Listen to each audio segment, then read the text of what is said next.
अस्सलाम वालेकुम नाजरीन, वेलकम टू हूर कहानी ऑफिशियल। रात के तकरीबन 1 बजे का वक्त था और सर्दी का आलम था। मैं नूरपुर गांव जाने के लिए बस स्टॉप पर उतर चुका था। बस स्टॉप पर मौजूद इक्का दुक्का छोटी मोटी दुकानें बंद हो चुकी थीं। किसी बशर का शुबा तक नहीं होता था।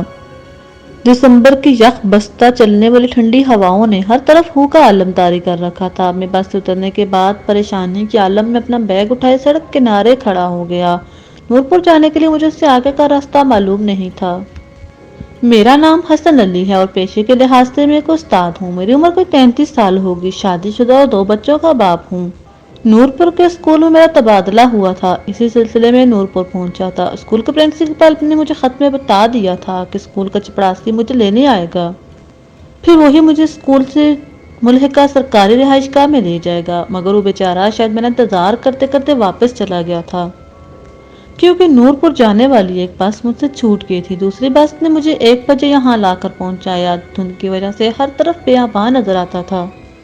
मैं परेशानी के आलम में जहां तक मुमकिन था आंखें फाड़े देख रहा था। सर्दी से मेरी टांगें कपकपाना शुरू हो गई थी। इस बात का इशारा था कि जल्द से जल्द मुझे अपने ठहरने का इंतजाम कर लेना चाहिए, जो कि फिलहाल नजर नहीं आ रहा था। मैंने बैग में रखी टॉर्च निकाली और उसे ऑन किया। इतने में मेरे कानों में लाठी टेकने की आवाज आने लगी, जैसे कोई बूढ़ा शख्स आहिस्ता आहिस्ता सड़क पर लाठी टेकते हुए मेरी तरफ आ रहा हो। मेरा दिल इस्तराब के मारे उछलने लग गया। मैंने टॉर्च का रुख आवाज की सिमत किया, मगर धुंध की वजह से रोशनी शर्माकर जैसे वापस आ गई थी।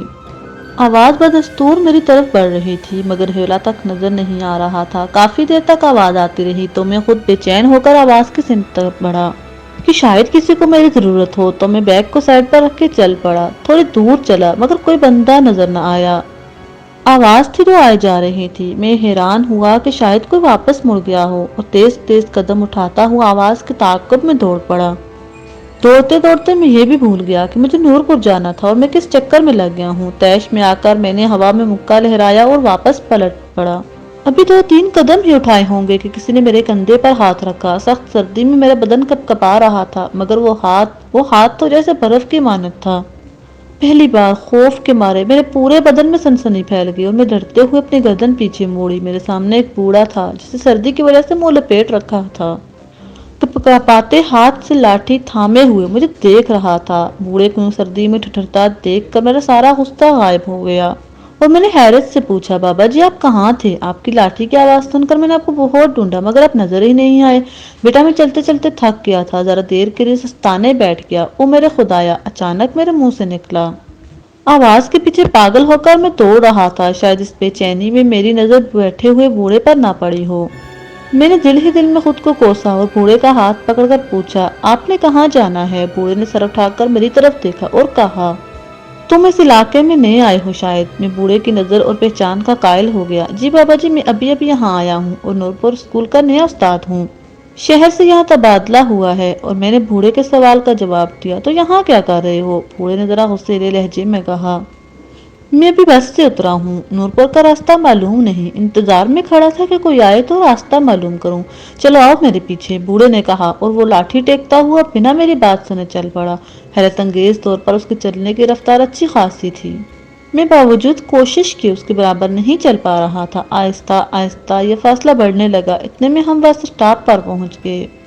मैंने लपक कर अपना सामान उठाया और बूढ़े के पीछे चल पड़ा। ऐसे लग रहा था मेरे कदम के मुकाबले में वो 3 कदम उठा रहा है। भाग भाग कर मुझे सांस चढ़ गया। मैंने आवाजें देकर बूढ़े को रोका भी, मगर बूढ़ा आहिस्ता आहिस्ता धुंध में गायब होता जा रहा था। इस सारी भाग दौड़ में मुझे थकावट की वजह से पसीना आ रहा था। बूढ़ा ह्योले की तरह मुझे नजर आ रहा था। मैंने थक कर बैग नीचे फेंका और बैठकर सस्ताने लगा। अचानक से फिर किसी ने मेरे कंधे पर हाथ रखा। मैं बतके हुए घोड़े की तरह उछला और घूम कर देखा तो वही बूढ़ा खड़ा था और मुझे देख रहा था। बाबा जी आप? मेरे मुंह से बेसाख्ता निकला और मैं दूसरी तरफ उस ह्योले को भी देख रहा था जो अभी तक मुझे नजर आ रहा था। प्यास लगी है, ये पी लो। उसने एक बोतल मुझे थमा दी। मेरा गला खुश्क हो रहा था। मैंने जल्दी से ढक्कन खोला और बोतल मुंह से लगाकर फटाफट पीने लग गया। पानी का जायका मुझे जरा नमकीन लगा और गाढ़ा भी, तो मैंने बोतल मुंह से हटाकर टॉर्च की रोशनी में देखी तो फौरन कह आ गई। बोतल में लेसदार गाढ़ा खून था। मैंने खांसते हुए जोर लगाकर कह की और सारा खून बाहर निकाल कर रख दिया और गुस्से से बूढ़े को देखा। جو میری کیفیت دیکھ کر کہکے لگا رہا تھا اور ساتھ ہی اپنے چہرے سے لپٹا ہوا کپڑا اتارنا شروع کر دیا۔ جیسے جیسے وہ کپڑا اتار رہا تھا وہ کپڑا خون آلود ہو رہا تھا، پورا کپڑا اس کے چہرے سے اتر چکا تھا۔ اس کی خوفناک شکل دیکھ کر میرے اذہان خطا ہو گئے۔ منہ پر صرف دانت تھے جن سے خون رس رہا تھا، اوپر کے اور نیچے کے دونوں ہونٹ غائب تھے، ناک کی جگہ بس گھڑے تھے۔ اوپر سے اس کی شیطانی ہنسی جو میری جان نکالے جا رہی تھی، اور اس کا غلیظ چہرے اور بھیانک روپ کو دیکھ کر میں نے جلدی سے بیگ چھوڑا اور ٹارچ ہاتھ میں لیے چیختا چلاتا سمت کا تعین کیے بغیر بھاگ پڑا۔ بس اتنا پتا تھا جہاں بھاگا جا رہا ہوں وہ جگہ جھاڑیوں سے اٹی پڑی تھی، کانٹے دار جھاڑیاں میری ٹانگوں کو لگ لگ کر زخمی کر رہی تھیں۔ پتہ نہیں کتنا بھاگا، جب ٹانگوں میں بھاگنے کی سخت ختم ہو گئی تو جیسے کسی چیز سے ٹھوکر کھا کر گر پڑا اور کسی گھڑے نما چیز میں جا گرا اور سانس روکے بے سدھ ہو گیا، جیسے بلی کو دیکھ کر کبوتر ہو جاتا ہے۔ جب سے بھاگا تھا تب سے وہ شیطانی بلا نظر نہیں آئی تھی۔ میں گھڑے میں دبکا پڑا تھا کہ اتنے میں ایک بار پھر وہی لاٹھی کی ٹک ٹک سنائی دینے لگی جو ایک بار پھر میری طرف پڑ رہی تھی۔ سر سے پاؤں تک جسم کے بال مارے خوف کے کھڑے ہو گئے۔ جی کرتا تھا زور زور سے چلاؤں، ساری دنیا کو اپنی مدد کے لیے بلا لوں۔ جو میرے ساتھ بیت رہا تھا ایسا تو کہانیوں میں ہوتا تھا، مگر زندگی بھی تو کبھی کبھی کسی کہانی کا روپ دھار لیتی ہے، اور پھر یہ کہانی اپنی مرضی کا اختتام کرتی ہے۔ میں نے ہاتھ میں پکڑی ٹارچ لائٹ آن کر کے گھڑے میں روشنی کی تو نیا دھچکا لگا۔ جہاں میں گر پڑا تھا وہ گھڑا نہیں، ایک ٹوٹی ہوئی قبر تھی۔ مطلب میں بھاگتے بھاگتے کسی قبرستان میں آ گیا تھا۔ قبرستان کا سوچ کر خوف کی ایک اور لہر پورے جسم میں پھیل گئی۔ لاٹھی کی ٹک ٹک کی آواز ابھی بھی آ رہی تھی کہ یکایک ایک ہاتھ نے میری گردن پکڑی۔ ہاتھ کا لمس محسوس کر کے سمجھ گیا کہ یہ وہی شیطانی بلا ہے۔ خوف کے مارے میری چیخ بھی نہ نکل سکی۔ ہاتھ میں بلہا کی طاقت تھی، اس نے مجھے تنکے کی طرح گھڑے سے نکال کر زمین پر پھینک دیا۔ میں نے روتے ہوئے کہا، مجھے مت مارو، میں نے تمہارا کیا بگاڑا ہے؟ میرے چھوٹے چھوٹے بچے ہیں۔ ہا ہا ہا، اس نے ایک لمبا کہکا لگایا اور بولا، مجھے پیاس لگی ہے، تیرا خون پینا ہے، مجھے بھوک لگی ہے، تیرا گوشت کھانا ہے۔ رات کے اس پہر جب دنیا سو جاتی ہے تو شیطان اپنے شکار پر نکلتے ہیں۔ آج میرا شکار تو ہے، تجھے میرے ہاتھوں سے بچانے والا کوئی نہیں۔ یہ کہہ کر اس نے اپنا ہاتھ میری طرف بڑھایا۔ وہ مجھ سے کافی دور کھڑا تھا مگر اس کا ہاتھ لمبا ہوتا ہوتا میری گردن پر پہنچ چکا تھا۔ اس کے سخت کھردرے ناخن میری گردن میں چبھ رہے تھے۔ میں نے اس کا ہاتھ پکڑا اور جھٹکا دے کر اپنی گردن آزاد کروائی۔ ایک بار پھر کانپتی ٹانگوں سے بھاگنا شروع کر دیا۔ دہشت اور خوف کے مارے قبروں سے ٹکرا ٹکرا کر بار بار گر رہا تھا۔ بھاگتے بھاگتے میری نظر قبرستان میں آگے درختوں پر پڑی۔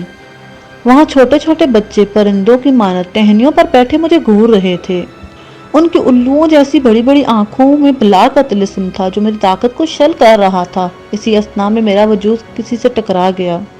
پورا قبرستان میرے منہ سے نکلنے والی چیخوں سے گونج اٹھا۔ میں گر کر اٹھ کھڑا ہوا۔ سامنے جو دیکھا تو ایک باریش سفید کپڑوں میں ملبوس نورانی چہرے والے ایک بزرگ کھڑے تھے۔ میں جلدی سے بھاگ کر ان کی طرف بڑھا اور چیخنے لگا، مجھے بچا لو، مجھے بچا لو، وہ شیطانی بلا میرے پیچھے پڑی ہے۔ اس بزرگ نے ہاتھ کی انگلی اپنے ہونٹوں پر رکھتے ہوئے مجھے خاموش رہنے کا اشارہ کیا۔ اتنے میں میرے پیچھے وہی شیطانی بلا لاٹھی کی ٹک ٹک کرتی آواز آ رہی تھی جو بزرگ نے مجھے کہا، بولو، زور سے بولو، حق ہو اللہ ہو، حق ہو اللہ ہو، ہر درد کی دوا اللہ ہو، مشکل کشا اللہ ہو۔ جیسے اس کے منہ سے ہو کی آواز نکلی، درختوں پر بیٹھے بچے نما پرندے پھڑپھڑا کر اڑنے لگے۔ پورے قبرستان کی فضا ان سے بھر گئی۔ وہ بوڑھا جو میرے قریب آ چکا تھا، بزرگ نے چیختے ہوئے مجھے کہا، حق ہو اللہ ہو۔ میں نے زور زور سے دیوانہ بار بولنا شروع کر دیا، حق ہو اللہ ہو، ہر درد کی دوا اللہ ہو، مشکل کشا اللہ ہو۔ بوڑھے کے ہاتھ سے لاٹھی گر گئی اور سر تھامتے ہوئے زمین پر گر گیا، پھر ایک گدھ کی شکل اختیار کر کے اڑ گیا۔ میرے باختہ حواس ود کرتے کرتے کنٹرول میں آ رہے تھے، دل کی بے چین دھڑکنیں پرسکون ہونے لگی تھیں۔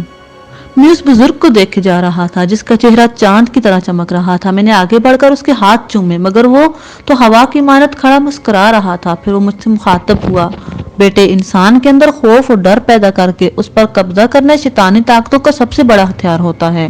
اپنے دل کو ہر وقت اللہ کے ذکر سے پرسکون رکھو۔ پھر ہوا کے جھونکے کی طرح وہ بزرگ بھی ہوا میں تحلیل ہو گیا۔ میں انہیں جاتا دیکھ رہا تھا کہ میرے کانوں میں آواز پڑی، اللہ اکبر اللہ اکبر۔ فجر کی اذان کی آواز تھوڑے فاصلے سے آ رہی تھی۔ میں آواز کی سمت چل پڑا۔ थोड़ी देर में एक गांव में दाखिल हो गया जिसके बोर्ड पर नूरपुर लिखा हुआ था। मस्जिद के इमाम साहब से स्कूल के चपरासी का पता मालूम करके उसे अपने लिए अलाट किया हुआ घर खुलाया। मेरी हालत देखकर वो परेशान हो गया। उसको मैंने बस इतना कहा कि वो आवारा कुत्ते मेरे पीछे लग गए थे, सामान वाला बैग भी कहीं गिर गया है, बड़ी मुश्किल से यहाँ पहुंचा हूँ। उसने मुझे अपने घर से धोती और कमीज लाकर दी। नहा धोकर मैंने गांव की मस्जिद में नमाज पढ़ी। सुबह नाश्ता गांव के चौधरी के पास किया। वही चिपरासी मेरा बैग भी तलाश करके आ गया। वहां से सीधा मैं स्कूल गया जहां मेरी क्लास के बच्चे अपने नए उस्ताद से मिलने को बेताब बैठे थे। इतने में क्लास के मॉनिटर ने कहा कि सर आज सबक कहाँ से शुरू करेंगे। तो मैंने कहा सबक वहीं से शुरू करेंगे जो आज मुझे मिला है। हक हूँ अल्लाहू, हर दर्द की दवा अल्लाहू, मुश्किल कुशा अल्लाहू, हक हूँ। थोड़ी देर बाद क्लास के सब बच्चे दीवाना वार ये विर्द दोहरा रहे थे।